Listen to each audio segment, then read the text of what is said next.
Amém. Estamos nessa noite aqui reunidos para celebrar também o aniversário da nossa igreja, assim como pela manhã, com muita alegria. Eu quero compartilhar essa palavra ao seu coração. 1 Pedro, capítulo 2, versos 11 e 12. Diz assim a palavra de Deus. Amados, insisto em que, como estrangeiros e peregrinos no mundo, vocês se abstenham dos desejos carnais que guerreiam contra a alma.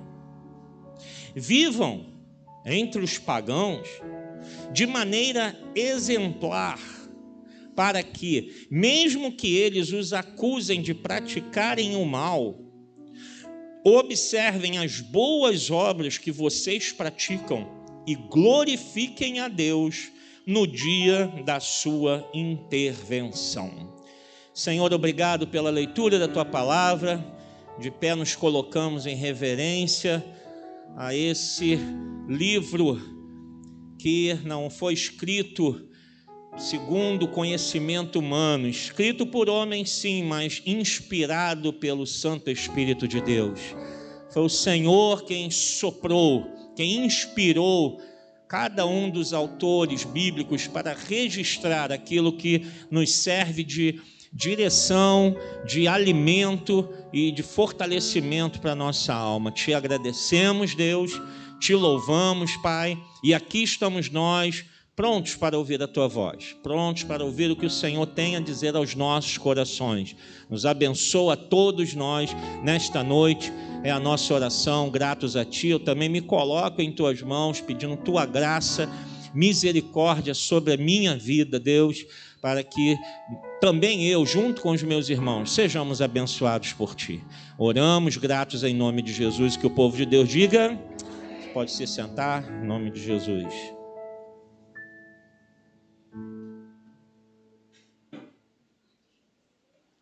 Obrigado, Samuel. 38 anos, né, irmãos? Nessa igreja estabelecida aqui. Muitos de nós, eu creio que talvez a maioria, né? Porque Delma não está aqui. Eu acho que só restou a Delma do primeiro culto, né? Eu acho que não tem mais ninguém do primeiro culto da igreja aqui, né? Ali na praça, só a Delma mesmo, né? Nós fomos chegando ao longo do caminho, né? Alguns chegaram agora há pouco tempo. Eu já estou aqui há 13 anos, quer dizer, só um pedacinho dessa história. Mas nós temos visto a mão de Deus agir nesse lugar. Temos visto Deus falar aos nossos corações. Temos visto Deus transformar nossas vidas, trazer para nós algo novo, uma direção de vida, transformação para o nosso cotidiano, para que a gente não viva da mesma forma que vivíamos antes de conhecer a Cristo. Temos visto os sinais e maravilhas de Deus, Deus operando curas, livramentos, abrindo portas, Deus operando de uma maneira tão maravilhosa que às vezes a gente olha e fala, meu Deus, né? Nós não somos gratos. Eu posso dizer, irmãos, e creio, espero que você concorde comigo, pelo menos aqueles que têm vivenciado comigo esses últimos 13 anos, que essa igreja é um milagre de Deus. E nós temos, se nós estamos aqui de pé, de portas abertas, com esse santuário cheio, né? E você que talvez chegou aqui bom tempo depois, você não sabe o que a gente passou, tantos momentos difíceis nesses últimos 13 anos, que eu posso falar, porque o tempo que eu estou pastoreando aqui, momentos tão difíceis que enfrentamos. Mas ver hoje a igreja de pé, uma igreja viva, uma igreja que tem sido um canal de bênçãos, não só para nós que estamos aqui, mas para tantas pessoas que chegam a esse lugar. Muitos, às vezes, só passam por aqui durante um tempo, né? Alguns chegam aqui, ficam um tempinho e vão embora, mas falam, olha, eu vim aqui assistir, fiquei aqui um tempo, fiquei aqui durante algum tempinho, assisti os cultos, como eu fui abençoado, eu precisava ouvir essas palavras, né? E eu fico feliz, né? Enquanto muitos talvez não ficar, falam, poxa, mas a pessoa não ficou com a gente. Mas, irmãos, a nossa intenção não é só que vidas fiquem aqui. Claro que a gente quer mais pessoas e mais pessoas sendo transformadas pelo poder de Deus, mas a minha preocupação não é números. A minha preocupação é que a palavra de Deus seja apregoada nesse lugar, que vidas sejam salvas, sejam transformadas pelo poder de Deus e possam dizer aonde forem, ó, ali tem um lugar onde a palavra de Deus é honrada. Isso é o mais importante. Mas a gente tem visto Deus operar em nosso meio, temos visto a palavra de Deus abençoando tantas vidas. Nós sabemos, irmãos, que o mais importante na igreja, e hoje a gente está vivendo, né, de uns tempos para cá, um dilema ou vários dilemas dentro da igreja. O mais importante da igreja não é o número de pessoas. Alguns ficam disputando, né? Quantos membros tem a sua igreja?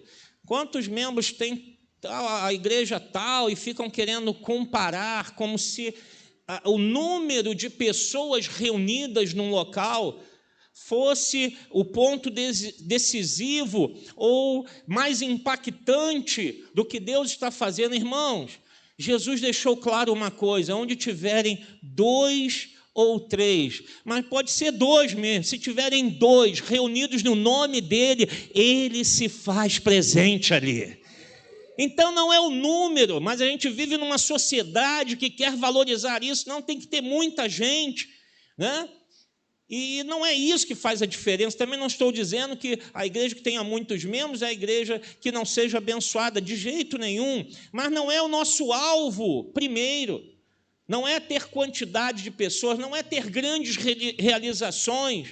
Não é que a nossa igreja seja conhecida no mundo, ou que as pessoas possam dizer, não, aquela igreja lá eu conheço, né, porque a igreja faz isso, faz aquilo. E, infelizmente, até nos últimos tempos, e agora, nesse período, principalmente, a gente vê que muitas igrejas acabam querendo ser conhecidas pelos candidatos que elas indicam para algum cargo eletivo.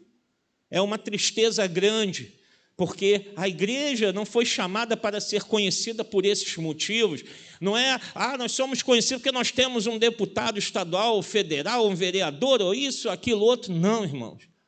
Essa não é a marca da igreja. O mais importante na igreja de Cristo Jesus é a santidade e o modo de vida piedoso que a igreja tem nesse mundo. Essa tem que ser a nossa marca.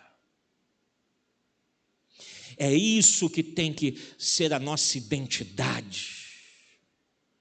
É isso que tem que nos marcar nessa geração. Jovens, vocês não têm que ser como o padrão do mundo. Vocês têm que ser diferentes na conduta de vocês. Nós temos que ser diferentes na nossa conduta, no trabalho, na faculdade, na escola, na família, na vizinhança, em todo lugar. Dentro da igreja. Até dentro da igreja. Nós estamos perdendo um padrão de santidade hoje, onde hoje se aceita quase tudo. Se aceita as coisas como se fossem normais.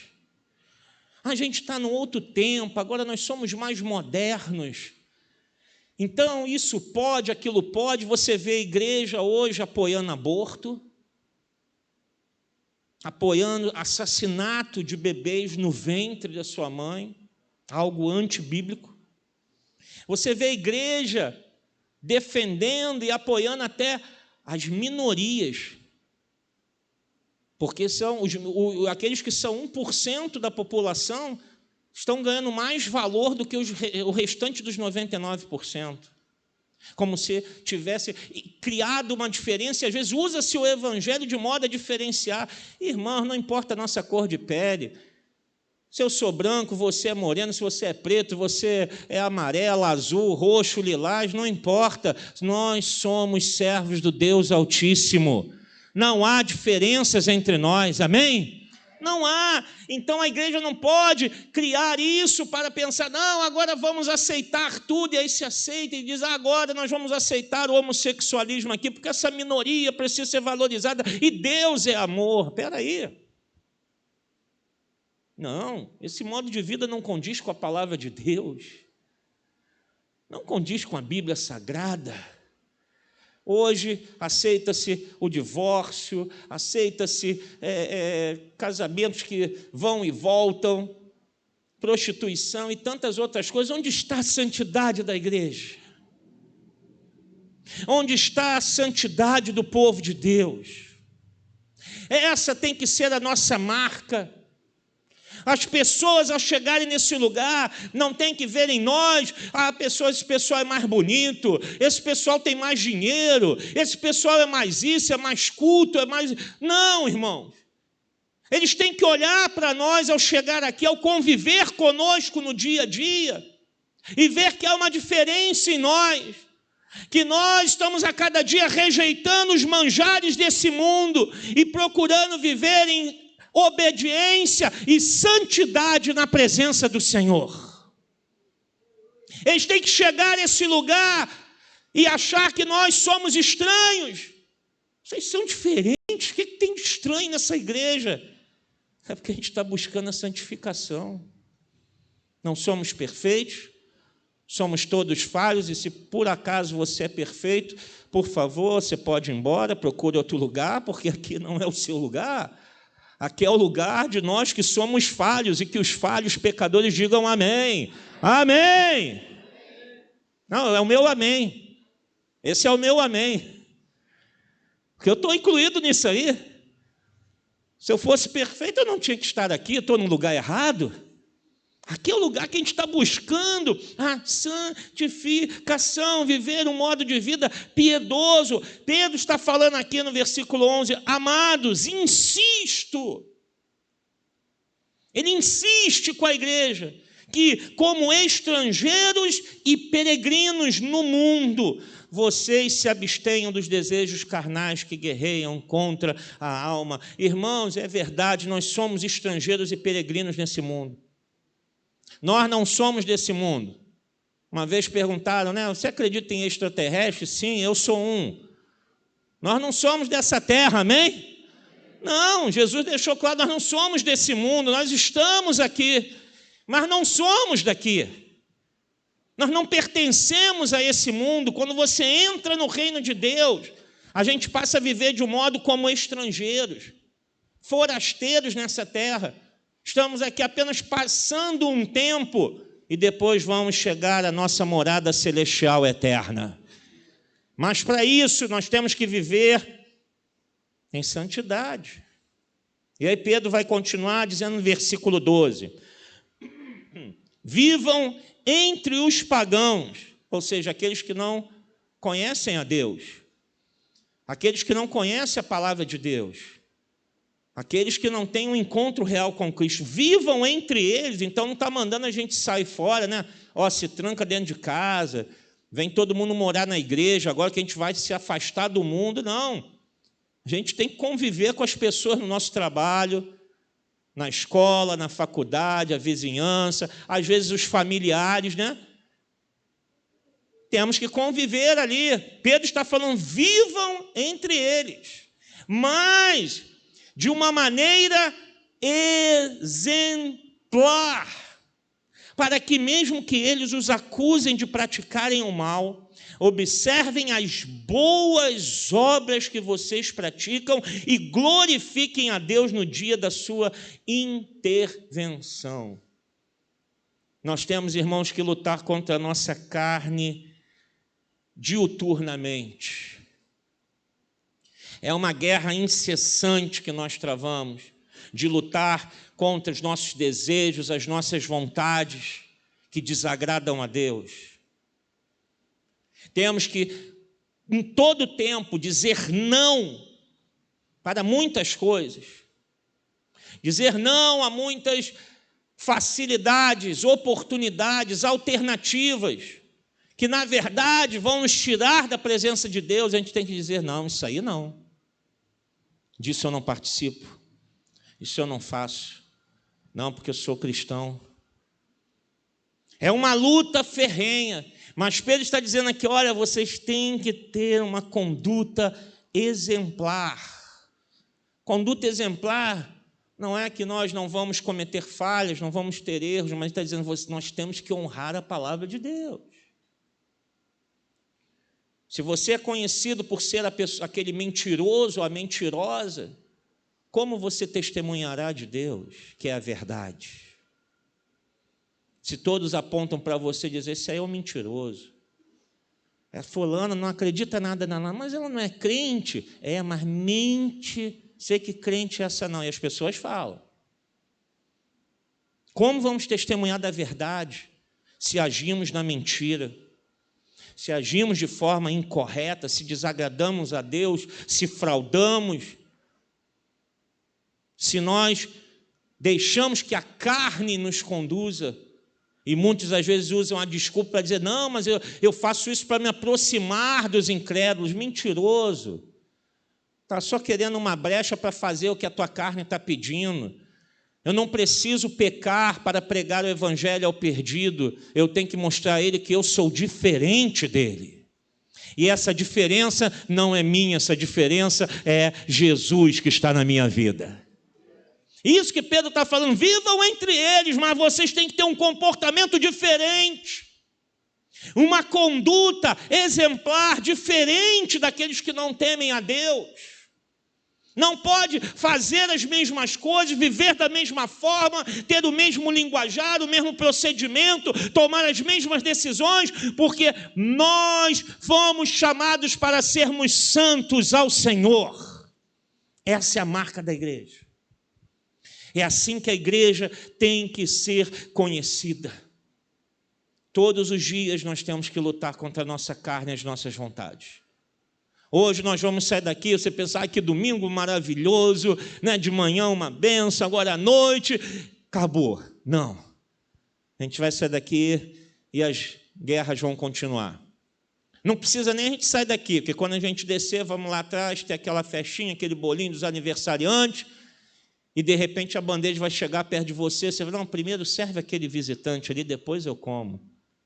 E se acabar? Não importa. Importante que aquela pessoa que está nos visitando comeu e foi bem servida entre nós.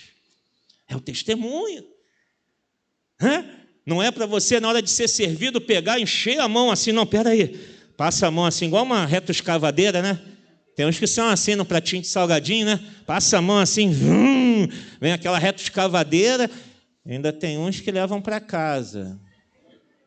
Pensa que eu não vejo? Pensa que eu não vejo? Aí eu pergunto a você, o que você pegou e está levando para casa, você deixou o seu irmão sem comer. E agora eu falo sério, é pecado. Você está pecando contra o teu irmão. Está sendo servido, depois que todo mundo foi servido, sobrou.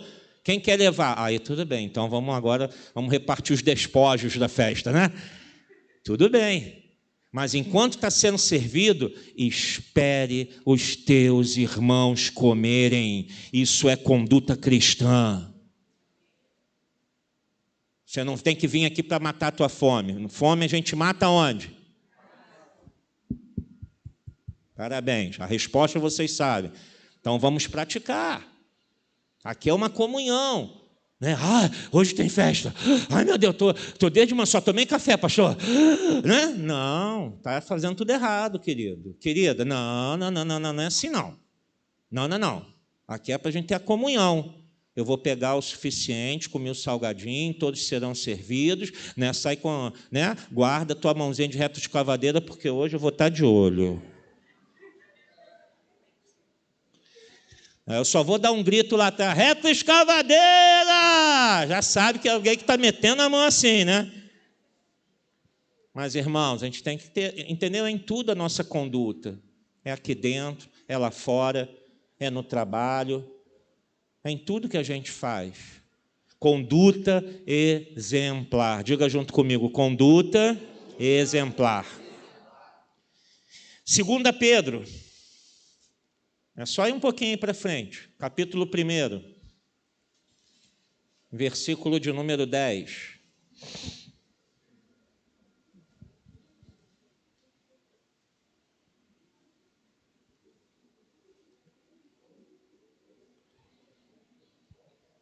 Quem achou, diga amém.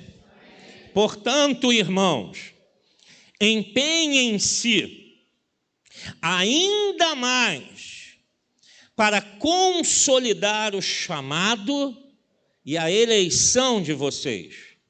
Pois, se agirem dessa forma, jamais tropeçarão. Meus amados irmãos, a nossa guerra é constante. Cristão não baixa a guarda nunca. A gente guerreia de segunda a segunda, 24 horas por dia. Nossa luta não para. Nossa luta é contra quem? Contra os principados, potestades, dominadores, esse mundo tenebroso, as forças espirituais do mal que habitam nas regiões celestes. A nossa luta não é contra carne, nem contra sangue, ou seja, não é contra seres humanos. O único ser humano contra o qual a gente tem que lutar é quem? Nós. É guerra. Empenhem-se. Pedro está falando, empenhem-se.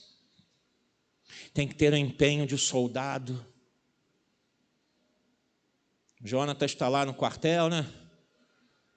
Vai dormir meia-noite, 3 da manhã, bota todo mundo fora da cama. Levanta, marchar. Tem que estar pronto. Soldado é assim. Os que falam assim, mas eu quero dormir. Pô, não, pode voltar para sua casinha, vai com Deus.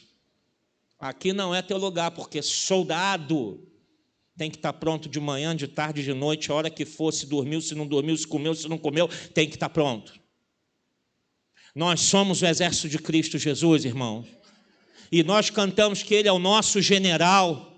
Não pode ser apenas uma canção da boca para fora, nós temos que viver como soldados nessa guerra espiritual. Tem que haver empenho da nossa parte, porque a guerra é incessante, constante. Tem que haver esforço e busca da nossa parte. Empenhem-se ainda mais para consolidar o chamado e a eleição de vocês, Pedro está falando. Não é falar assim, minha vida está em Jesus, eu estou na igreja e está bom, e deixa eu ir embora para minha casa. Não, tem que pagar preço. Tem que sofrer. Crente sofre. Crente que não sofre porque está servindo a Deus, não sabe o que é servir a Deus ainda. Está vivendo o evangelho errado. Se a sua vida tem agradado a Deus, você vai sofrer, vai pagar preço, vai perder amizades. Dentro da sua casa se levantarão os seus maiores inimigos, Jesus falou, dentro da nossa casa estarão os nossos inimigos. Vai, porque, peraí, que história é essa aí? Olha só, Jesus, é Bíblia, é crente, o que é uma igreja? Não estou entendendo, não, Mas você não era assim? Realmente eu não tinha Jesus, agora eu tenho. Eu não era assim, não. Minha vida mudou. Vai ganhar antipatia de pessoas, vai trazer Satanás contra você, porque ele vai armar as suas emboscadas, as suas ciladas contra a nossa vida, porque o diabo quer nos derrubar, quer nos destruir, quer nos abater. É guerra. Tem que haver da nossa parte esforço, busca pela presença de Deus. Estar nesse lugar não é uma brincadeira.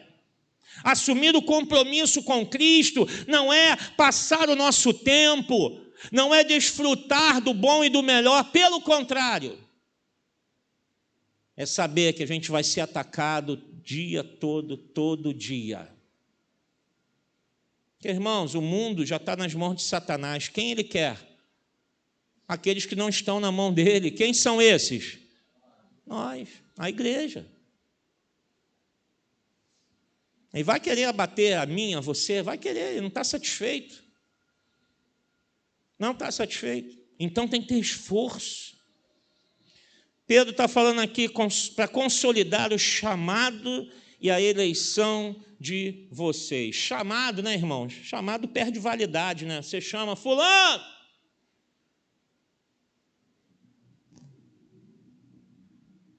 Fulano não vem. Aí você chama outro, né? Deixa eu chamar outro. Perdeu a validade. Pedro está dizendo, olha, Deus nos chamou, mas se a gente não mantiver o nosso compromisso com Cristo, não lutar e consolidar esse chamado de Deus para a nossa vida, Deus pode falar assim, isso aí, deixa eu chamar outro. Perdeu a validade. Passou. Eleição, a gente está na época de eleição, né? Então essa palavra é bem, né? Está muito agora presente no nosso consciente, né? Eleição é uma coisa que vence, né? Por que a gente vai ter eleição agora? Porque alguns cargos estão vencendo o seu mandato, que nós demos a eles há 4 anos, ou alguns há mais tempo, está vencendo. Nós temos que consolidar, nos empenhar para manter firme o chamado. Quando Deus nos chama, Senhor, estou aqui, eis-me aqui, Senhor, pronto para te servir. E a nossa eleição, ou seja, Deus nos escolheu dentre tantos na face da terra, para dizer assim, eu vou derramar a minha graça e misericórdia sobre a tua vida. Eu vou te salvar. E Paulo vai discorrer sobre isso em Romanos, mostrando que, olha, lembrem-se do povo de Israel, que era a videira, os ramos dessa videira. Mas esses ramos foram retirados. E nós que não éramos ramos, o Senhor nos enxertou na videira que é Jesus. Porque eleição, ela vence. Irmãos, nós não temos lugar garantido no céu. Se você tem se enganado quanto a isso, não, está garantido, eu vou para o céu. Não se engane. A nossa luta é diária, constante. Não pode parar a gente descansar e falar, não, está tudo certo, está tudo garantido, eu estou indo para o céu e ninguém me tira de lá. Ao longo desses 38 anos, quantos irmãos nossos não ficaram à beira do caminho e não estão hoje mais no Evangelho? Por quê, irmãos? Eles eram piores do que nós? Não. Eles não se empenharam em consolidar o chamado e a eleição deles. O pecado entrou em suas vidas. Satanás foi lá destruindo tudo aquilo que Deus tinha feito. Essas pessoas foram ficando, abandonando o Evangelho, abandonando a comunhão dos santos, abandonando a presença de Deus, e foram ficando, perderam o seu chamado, perderam a sua eleição em Cristo. E nós somos melhores? Nós temos que todo dia lutar para nos manter dentro do chamado e da eleição do Senhor. Todo dia. É guerra, é batalha, para manter a nossa santidade e a nossa postura nesse mundo tão perdido.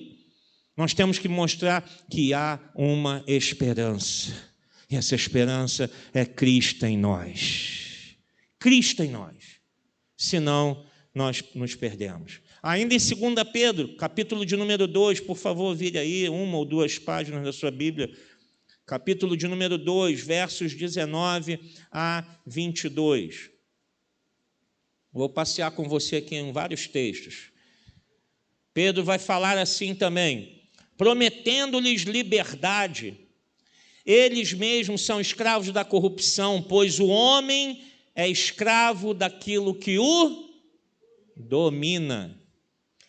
Se, tendo escapado das contaminações do mundo por meio do conhecimento de nosso Senhor e Salvador Jesus Cristo, encontram-se novamente nelas, enredados e por elas dominados, estão em pior estado do que no princípio. Teria sido melhor que não tivessem conhecido o caminho da justiça, do que, depois de o terem conhecido, voltarem as costas para o santo mandamento que lhes foi transmitido. Confirma-se neles que é verdadeiro provérbio: o cão volta ao seu vômito, e ainda a porca lavada voltou a revolver-se na lama. Meus amados irmãos, de quem nós somos escravos, ou de que nós somos escravos? Não, pastor, eu sou livre. Será? O homem é escravo daquilo que o domina. O que domina a tua vida? É o teu temperamento forte, agressivo, e você não leva desaforo para casa, você não consegue ouvir uma coisa que te incomoda e você tem que estourar. O que domina a tua vida?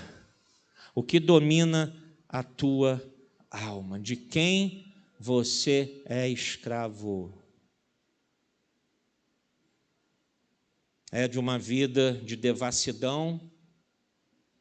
Você não consegue viver sem ver filmes eróticos, pornográficos? Você precisa ter aquela coisa mais apimentada na sua vida, porque, eu não consigo. O que domina a gente? O que domina a nossa vida? É porque nós somos escravos. E se nós somos escravos, irmãos, nós não somos verdadeiramente livres em Cristo Jesus. Como manter uma vida constante de piedade se nós estamos escravizados por situações, se nós somos dominados por situações? Talvez seja a tua ansiedade, talvez seja a tua boca suja, porque você não para de falar palavrões. Você não sabe assistir um jogo de futebol sem xingar o juiz, a torcida e sabe Deus quem mais. Não sabe? É isso que está dominando a tua vida? Não, pastor, você tem que entender que para torcer a gente tem que xingar. Não, não tem não. Crente não. O mundo sim. Crente não. É isso que domina a tua vida? É isso, disso que você é escravo? Irmãos, Pedro está fazendo uma séria advertência aqui, nesse texto. Nós podemos ficar muito piores do que antes de nós termos conhecido a Cristo Jesus. Você entendeu o recado que ele está dando? Que se a gente não buscar a piedade, uma vida santa em Deus, constantemente, todo dia, todo momento, sempre, ele está alertando: olha, corre o risco de você sair da presença de Deus e as coisas ficarem piores do que quando você não tinha Cristo. E não duvide, todos nós aqui podemos passar por isso. Que Deus nos livre, que Deus nos guarde, mas nós temos que lutar por isso. Temos que guerrear por isso. Se essa igreja está aqui há 38 anos, irmãos, é porque tem havido nesse lugar pessoas que têm buscado a santidade de Deus, que têm orado, buscado ao Senhor, mas muitos também ficaram pelo caminho. Muitos foram sendo abatidos porque foram se enveredando em caminhos que não agradam a Deus, não agradam o Senhor. E Pedro vai dizer: vai ser pior do que antes, vai ser um pior estado do que no princípio. Pense na sua vida sem Jesus. Você consegue imaginar algo pior do que isso? Basta você se afastar da presença de Deus. Basta nós nos afastarmos da presença de Deus. E Pedro vai falar algo que pode nos chocar, mas é a verdade. Versículo 21, teria sido melhor que não tivessem conhecido o caminho da justiça. É melhor que não tivesse conhecido a Cristo. É melhor que você não tivesse frequentado uma igreja, buscado a presença de Deus, porque você abandonou, a coisa vai ficar muito pior do que antes. E você só vai chegar a uma conclusão, é melhor então nem ter conhecido, que antes ainda estava melhor do que agora. Como evitar isso? Santificação, piedade, uma vida santa, diferente desse mundo. Eu não posso perder aquilo que Cristo fez na minha vida, amém? Não podemos, irmãos. E aí Pedro vai fechar com 2 provérbios que até chocam, né? O cão volta ao seu vômito. Que nojeira, né? Mas não é isso que o cachorro faz às vezes? A porca lavada volta a revolver-se na lama. Se você pegar um porquinho, lavar ele todo, tá bonitinho, passa um perfuminho, bota lacinho, solta ele no chiqueiro e fala, ó, fica aqui no cantinho, não suja não, tá, neném? O que ele vai fazer? Ele vai para a lama. Duro, né? Pedro está falando, olha, se a gente vacilar, se a gente não cuidar da nossa santificação, é a mesma coisa que você mergulhar numa poça de vômito ou num lamaçal. É para lá que tua vida vai.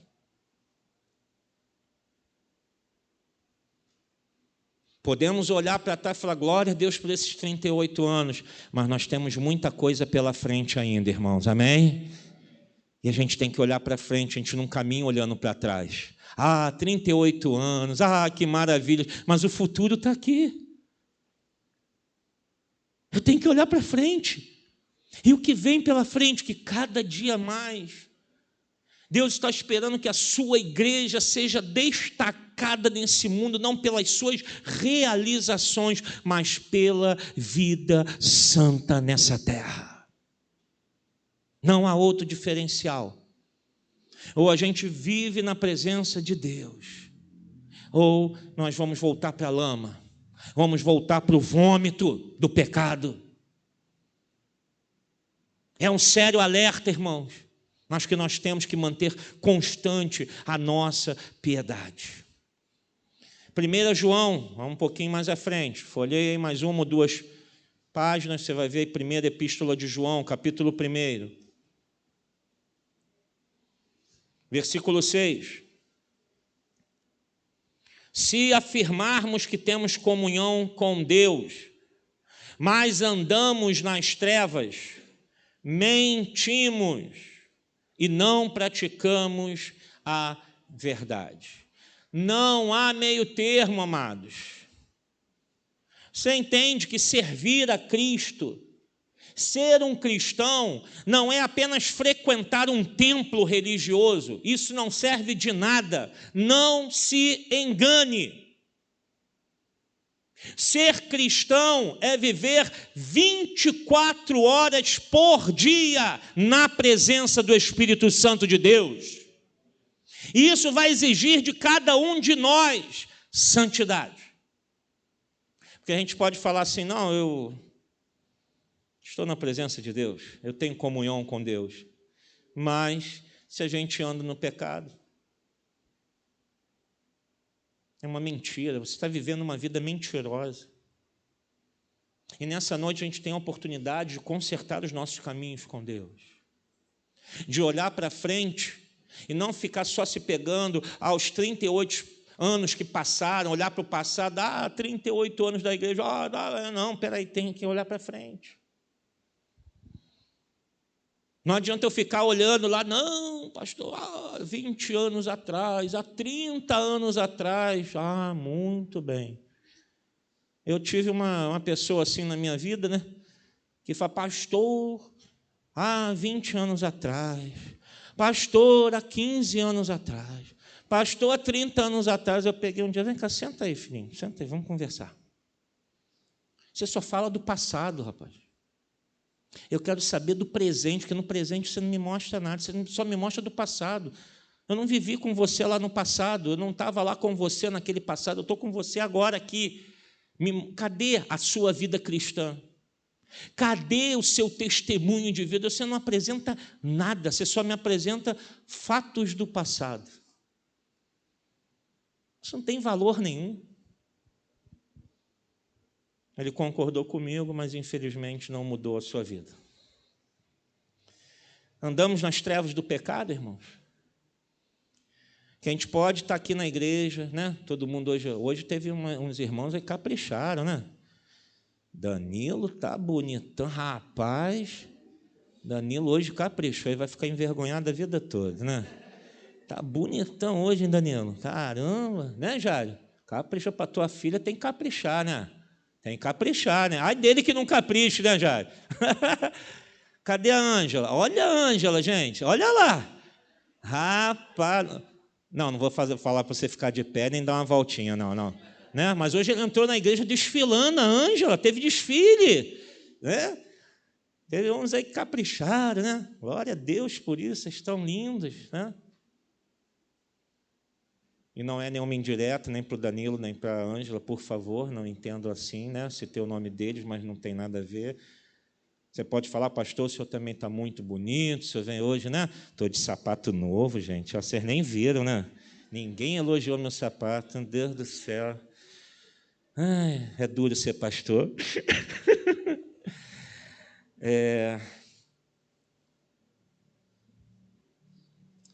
A gente pode mostrar uma coisa no exterior, mas a grande pergunta é: o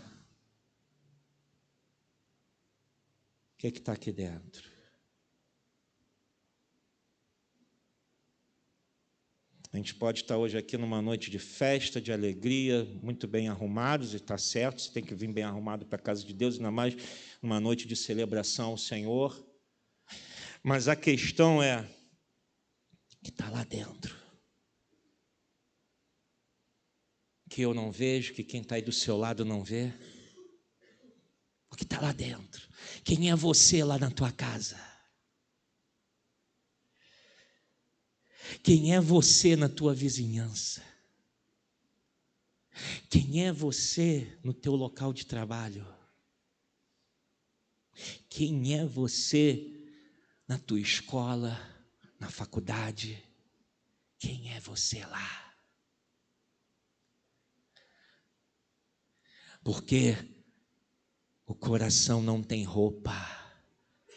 Ele está desnudado na presença do Espírito Santo de Deus.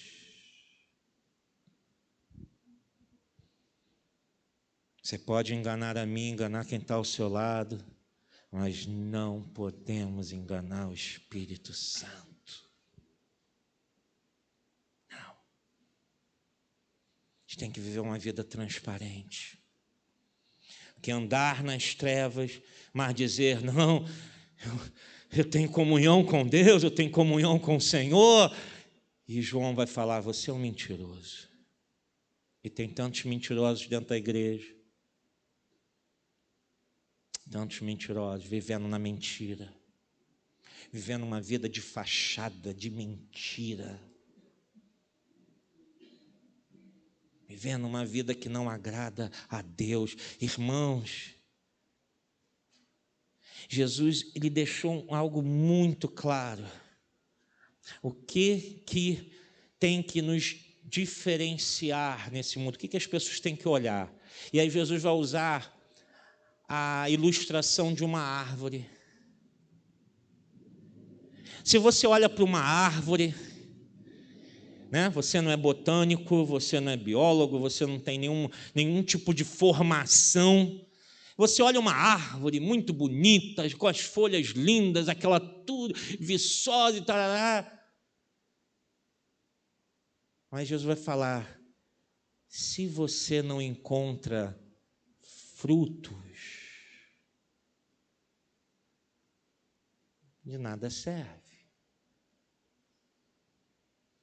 Como você conhece uma árvore? Pelos frutos.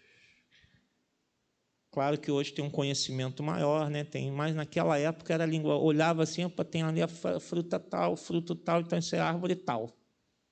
Né? Ninguém olhar para uma árvore, ver uma manga pendurada e falar, olha, aqui está um belo exemplo de uma bananeira. Não vai. Né? Se tem uma manga pendurada, só pode ser o quê? Uma mangueira.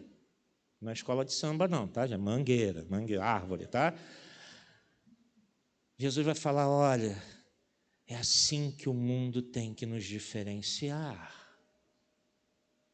Não adianta nós sermos as belas árvores, frondosas, folhas bonitas, um tronco muito bem estruturado, galhos lindos, mas os frutos serem amargos.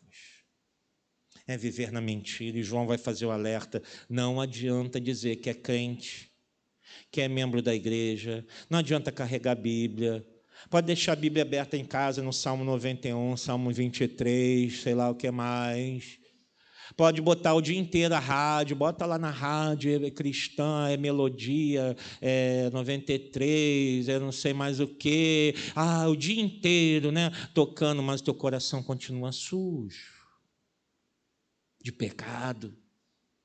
Você não lê a Bíblia, você não tem comunhão com Deus, você não guarda ódio, ressentimento no coração, você é aquela pessoa que está pisando na bola com Deus, vivendo mentira. Não há como manter uma constância na vida. E se a gente pensar em 38 anos, alguns aqui não chegaram nem a essa idade ainda, né? Mas nós que já temos um pouquinho mais de 38, a gente já fez 39, né?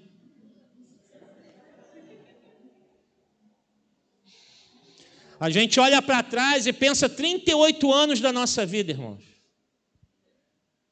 1984. Eu estava na escola ainda.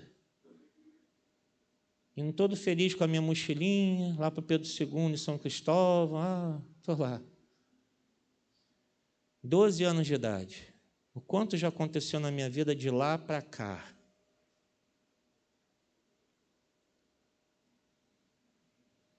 Para manter, a gente tem que cultivar uma vida com Deus. Não dá para viver uma vida de mentira. E para finalizar, 1 João, capítulo 3, versos 8 e 10. Aquele que pratica o pecado é do... Não, vocês não estão lendo comigo, não. Vamos de novo. Aquele que pratica o pecado é do...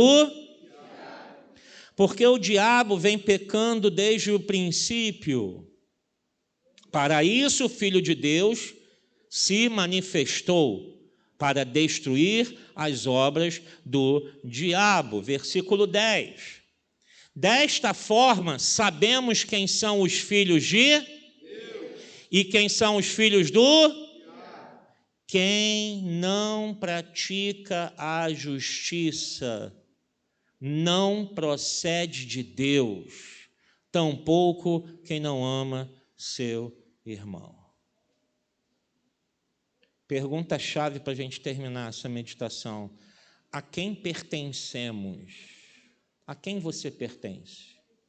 Pense bem e responda para você mesmo, a quem você pertence. E não adianta dizer para você mesmo para se enganar, não, eu pertenço a Jesus, eu pertenço ao Senhor, eu pertenço a Deus, mas você está vivendo uma vida de pecado, e a palavra de Deus é clara, quem vive, aquele que pratica o pecado é do... Não tem meio termo. Você está vivendo em prostituição, está vivendo uma vida de mentiras, está vivendo uma vida de engano, está fazendo coisas desagradáveis a Deus e você quer falar, não, eu sou de Jesus. Não é, não. Não é, você está se enganando. Ou você conserta a tua vida e passa a viver praticando a justiça, ou seja, a palavra de Deus, o que pode nos justificar diante de Deus, que é obedecer aos seus mandamentos. Ou você está se enganando. Está pensando assim, mas Sabe, não tem nada a ver. Tem a ver sim. Se você está na prática do pecado, a tua vida pertence a Satanás. Quem governa e reina a tua vida é o diabo, não é Jesus. Se vivemos no pecado, nós somos do diabo. Se vivemos na luz, se vivemos na prática da palavra do Senhor, aí sim nós pertencemos a Cristo Jesus. Então é dia de você se consertar com Deus. Porque hoje se inicia mais um ano da história desta igreja. Mais um ano para nós. Mas nós só temos uma escolha: ou a gente se acerta com Deus e anda na presença do Senhor, ou você continua nas mãos de Satanás. Você está só aqui vindo na igreja se enganando. Mas quando você sai daquela porta, você gosta de tomar tua cerveja, você gosta de falar teus palavrões, gosta de contar piadas imorais, você gosta de viver do jeito que o mundo gosta. Está se enganando. Está se enganando. Ou se conserta com Deus e diz: eu sou de Jesus e pecado não vai reinar na minha vida. Eu quero me acertar com o Senhor e quero viver uma constante piedade na presença de Deus. E vou dizer uma coisa a você: nós não conseguimos isso sozinhos. Se você pensa assim, não, pastor, mas eu não consigo, é verdade, você não consegue, eu não consigo, nenhum de nós aqui consegue. A única forma da gente vencer o pecado é deixar a nossa vida aos pés da cruz e dizer: Jesus, seja o Senhor da minha vida. É uma decisão diária, constante, o tempo todo. Dizer: Senhor, a minha vida te pertence. Mas eu preciso mudar de vida. Muda a minha vida. Muda a minha vida. Transforma o meu coração. Eu quero a cada dia deixar o pecado para que a minha vida pertença somente a Cristo Jesus. Nós não conseguimos isso. Só a obra do Espírito em nós. Só a obra de Deus em nós. Mas nós podemos fazer uma coisa: dizer não ao pecado e dizer: Jesus, reina e governa o meu coração, a minha vida. Cristo está voltando. E cuidado, ou nós nos cuidamos constantemente, ou a volta de Cristo, que será como ladrão, ele não vai avisar não, irmãos. Não vai ter João Batista lá no Jordão pregando, falando: olha, arrependei-vos, porque é chegado o reino dos céus. Não, ele virá sobre as nuvens como um ladrão à noite. Ele não avisa. Ele vai chegar, tocar a trombeta e levar a sua igreja. Ah, peraí, Senhor, deixa eu me consertar agora. Não dá mais. Peraí, Senhor, eu vou agora abandonar esse pecado. Já foi. É como o ladrão. O ladrão, ele te avisa e fala: peraí, seu ladrão, peraí, vamos conversar. Espera, o senhor está muito afobado. Peraí, só um pouquinho, deixa eu só organizar aqui as coisas. Peraí, deixa eu separar aqui os documentos. Tu já levou 2 tiros na cabeça e acabou. Não tem papo. Não tem conversa, não tem negociação. Chegou, acabou. E Jesus falou isso: ele virá como o ladrão à noite. Pá. Então, meus amados, o tempo é hoje. Curva a sua cabeça e feche os seus olhos. O tempo é hoje. Tempo de se consertar. Tempo de endireitar as veredas.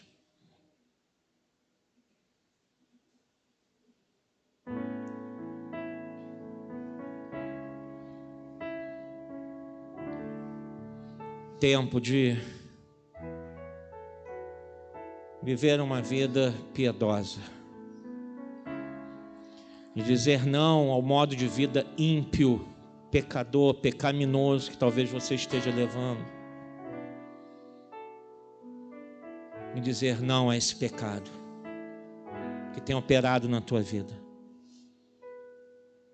e dizer hoje para Cristo, aí onde você está, numa oração que você vai fazer para Deus, é você que tem que falar para o Senhor, porque Ele está aí do teu lado. Você tem que dizer: Jesus, a partir de hoje eu renuncio o pecado na minha vida, eu renuncio essa prática mundana, pecadora que eu tenho vivido. O tempo é hoje, a oportunidade é agora. Não fique esperando 38 anos para que isso aconteça. Eu vou esperar, tem muito tempo ainda. Vou dar mais uns 38 anos aí depois eu vejo isso. Não. A gente não sabe nem o que vai acontecer daqui a 10 minutos, quem dirá daqui a 38 anos. É agora. Ou você renuncia a esse mundo, renuncia a tua vontade, ao pecado, e diz sim a Jesus Cristo, ou não há outra alternativa.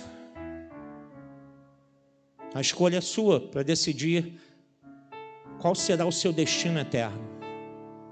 Em Cristo, salvação, vida eterna, os céus, que Ele está preparando para a sua igreja. Para aqueles que querem viver no pecado e querem aproveitar essa vida tão curta e passageira, passa tão rápido. Foi uma vez que passaram 38 anos da minha vida. Já passaram. Já se foram. Não voltam mais. Mas você pode dizer assim: mas eu quero curtir, eu quero viver tudo que o mundo tem para me oferecer. É uma opção sua, mas saiba que seu destino final será o inferno. Choro e ranger de dentes. Lago de fogo e enxofre. Eternamente. Tem pessoas que falam: o inferno aqui nessa terra. Tem certos lugares que parece o inferno. Eles não sabem nem o que é inferno. Se pegasse as escrituras sagradas para ver o que é falado sobre o inferno, iam falar: a vida nessa terra não chega nem perto. Nem perto do que muitos vão viver eternamente, toda a sua vida. Eu vou orar por você. A única coisa que você tem que fazer aí onde você está durante essa oração é você e Deus, porque Ele está aqui nesse lugar. Nós estamos aqui porque há um Deus vivo e verdadeiro nesse lugar. A gente não está aqui porque a gente está ganhando riqueza, está ganhando carro, não, a gente está aqui porque Cristo é a riqueza da nossa vida. Porque há um Espírito aqui, que é o Espírito Santo de Deus, que reina nesse lugar, que sopra nesse lugar. A gente está aqui porque a gente precisa de Jesus. Eu só estou te convidando, se junte a nós. Somos um grupo de pecadores que está cada dia lutando para manter a sua salvação em Cristo, dependendo da graça e misericórdia de Deus. E você é muito bem-vindo em nosso meio. Você é tão pecador quanto nós. Você não é mais nem menos, é igual a nós. Seja bem-vindo a esse grupo, mas a decisão é sua, de dizer: eu renuncio a tudo isso. E aí onde você está, durante essa oração, eu convido você a abrir a tua boca, e aí no teu cantinho, você não precisa gritar, falar alto, mas aí onde você está, dizer: eu renuncio o pecado da minha vida, eu renuncio a esse mundo, eu renuncio às vontades da minha carne. Talvez você seja até já um cristão, mas você está vivendo aquela vida cristã de engano, de mentira, como João falou aqui. Você está se enganando, achando que você está vivendo de uma religiosidade, e isso é suficiente. Eu conheço alguns versículos bíblicos, eu fui criado na igreja. Grande coisa. Eu fui criado na igreja também, todo dia eu estou lutando pela salvação da minha alma. Não há méritos, não há escolhas para dizer: isso aqui é melhor do que aquilo, não. Talvez você esteja na igreja, mas você está vivendo em pecado. Você vive mentindo, vive enganando, você vive fraudando, você está se prostituindo. Você está fazendo coisas abomináveis aos olhos do Senhor. Hoje é o dia de você dizer: eu renuncio a tudo isso, porque eu quero viver uma vida santa com Deus. Eu te garanto uma coisa: a presença de Deus é muito melhor do que tudo que o mundo oferece. Muito melhor. Não há nada nesse mundo, nessa terra, melhor do que a presença do Espírito Santo de Deus. Não, nada. Nessa oração, fale com Deus. Meu Deus e meu Pai Celestial, eu oro a Deus por todos esses que estão ouvindo essa palavra, porque o Senhor tem nos chamado para mostrar a esse mundo que nós somos diferentes, mostrar a esse mundo que é possível viver de maneira santa e agradável a Deus, que podemos viver de uma maneira que agrade ao Teu Espírito, que atraia a Tua presença a nós. Nós podemos viver de um modo que o mundo olhe para nós e diga: não, ele é diferente. Não chama ele não, não chama ela não, porque eles são crentes. Que bom sermos reconhecidos como servos do Deus Altíssimo. Que bom sermos excluídos de certas situações por causa da nossa fé. Que o mundo saiba, Senhor, nos diferenciar. Saiba que nós não participamos daquilo que é ilícito, desagradável a Deus, pecaminoso, desonroso. Meu Deus, nessa noite nós te pedimos perdão pelos nossos pecados. É hora de acertarmos os nossos caminhos contigo. Nós queremos viver nessa constante piedade dia a dia. Cada dia uma luta, cada dia uma batalha. Mas que o Teu Espírito nos ajude a perseverar, nos mantermos fiéis até a morte. Que adianta olhar como nós hoje aqui para trás, dizer 38 anos da igreja, mas a igreja está toda em pecado. Meu Deus, de nada vai adiantar. Que a nossa trajetória nos conduza sempre a uma história de desfecho no céu. Guarda essa igreja, guarda esse povo, Senhor, e traga muitas outras almas a esse lugar para se renderem a Cristo Jesus, para dizerem não ao pecado, para dizer: aqui é o meu lugar, porque eu sou um pecador carente de Deus, como nós que estamos aqui. Senhor, traga mais almas que se rendam ao Teu poder e reconheçam que Cristo deu a sua vida na cruz do Calvário e pagou o preço pelos nossos pecados, nos dando a esperança de uma vida santa e piedosa. Nós, ó Deus, pedimos a Tua graça e misericórdia, e que o Senhor endireite as nossas veredas para esse novo ano que temos pela frente. Seja mais um ano, ó Deus, que possamos ver a Tua mão agindo nesse lugar e em nossos corações. Assim oramos e Te agradecemos. E que, Senhor, Tu estejas ouvindo a oração de cada pessoa aqui, que esteja com o coração contrito, Senhor. Acolhe essas vidas, porque eles vão caminhar com a gente para poder buscar a santificação como nós temos buscado. Não somos perfeitos, não somos santos no sentido como as pessoas pensam de perfeição, mas nós somos santos porque somos separados desse mundo para viver uma vida piedosa que glorifique ao nome do Senhor. Obrigado pela Tua palavra, e que o Senhor continue guiando o futuro dessa igreja em Cristo Jesus. Nós Te louvamos e Te agradecemos no nome do Senhor Jesus, e que a igreja de Cristo diga amém.